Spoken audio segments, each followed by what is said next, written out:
સર્જાયેલી કટોકટી વચ્ચે ગાંધીધામ ચેમ્બર ભવન ખાતે તમામ ટ્રાન્સપોર્ટ સીએચએ અને સોલ્ટ એસોસિએશનોની એક મહત્વપૂર્ણ બેઠક।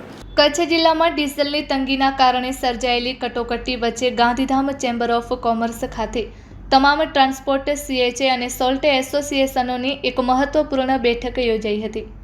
આ બેઠકમાં જ્યાં સુધી ડીઝલ નહીં ત્યાં સુધી ટ્રાન્સપોર્ટેશન નહીંના નારા સાથે સર્વાનુમતે નિર્ણય લેવાયો છે કે જો ટૂંક સમયમાં ડીઝલ સપ્લાયની સમસ્યાનો ઉકેલ નહીં આવે તો આગામી 1 જૂન 2026થી તમામ ટ્રાન્સપોર્ટરો અને મશીનરી માલિકો સ્વૈચ્છિક રીતે પોતાની ગાડીઓ બંધ રાખી હડતાલ પર ઉતરી જશે। બાઇટ ચેમ્બર પ્રમુખ તેજાભાઈ કાનગડ, રિપોર્ટ બાય ભારતી માખીજાણી, ગાંધીધામ। અત્યારે જે ઈંધણની તકલીફ છે છેલ્લા કેટલાક દિવસથી કચ્છની અંદર ખાસ કરીને બબે પોર્ટ છે અને મેન જે અત્યારે ઘણા ઉદ્યોગો જેમ આપણા મેન ઉદ્યોગ છે ટિમ્બર, સોલ્ટ એમ અને ટ્રાન્સપોર્ટનું કચ્છ હબ છે। એક આપણે જોયું છે ઘણા વર્ષોથી કે આ બબે પોર્ટના કારણે અને ટ્રાન્સપોર્ટનું હબ છે। ડીઝલની અત્યારે એટલી હાડમારી છે કે દરેક પંપ ઉપર ફરવું પડે છે અને 50-50 લીટર માટે અને દરેક ટ્રાન્સપોર્ટરોની અડધી ગાડીઓ ડીઝલ વગર ઊભી છે।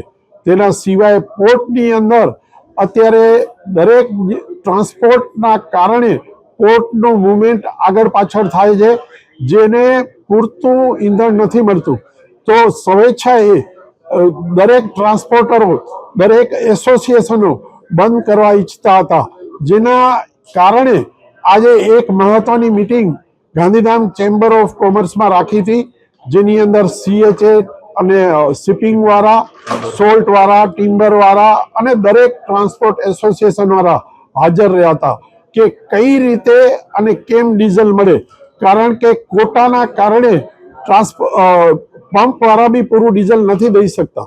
તો અમે લોકોએ બધાથી પહેલાં જ્યારથી આ રિસ્ટ્રિક્શન આવ્યું ત્યારે બી અમે રજૂઆત કરી હતી ગાંધીધામ ચેમ્બર દ્વારા, કલેક્ટરને, મિનિસ્ટરશ્રીને દરેક જગ્યાએ રજૂઆત કરી હતી અને હાલમાં હવે એવું ડિસિઝન આવ્યું છે કે આ લોકો બધા ટ્રાન્સપોર્ટવાળા દરેક જણા સ્વેચ્છાએ 1 તારીખ સુધી અગર એનું ડિસિઝન નહીં આવે ડીઝલનું તો એ લોકો સ્વેચ્છાએ બંધ રાખશે।